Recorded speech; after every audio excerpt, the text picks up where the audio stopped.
দেশের সংবিধানে গণভোটের কোনো সুযোগ নেই বলে মন্তব্য করেছেন বিএনপির স্থায়ী কমিটির সদস্য আমির খসরু মাহমুদ চৌধুরী। গণভোটের বিষয়টি নির্ধারণ করবে সংসদ।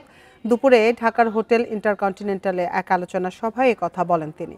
এছাড়া আরও বলেন, যেসব বিষয়ে ঐকমত্য হয়নি সেসব বিষয়ে জনগণের মতামত নিতে হবে। কোনো কিছু চাপিয়ে দেওয়ার চেষ্টা করা যাবে না। এসব করতে হলে জনগণের রায় নিয়ে আসার পরামর্শ দেন তিনি।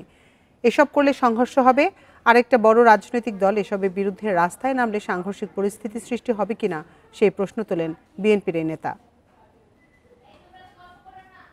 এই সংবিধানে গণভোটের কিছু নাই। এই সংবিধানে গণভোটের কিছু নাই।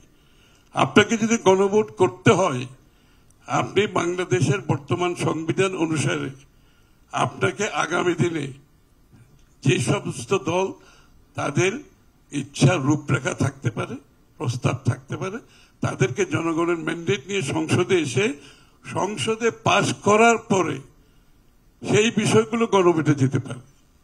সংসদে পাশ করার আগে গণভোটের কোনো প্রভিশন বর্তমান সংবিধানে নাই।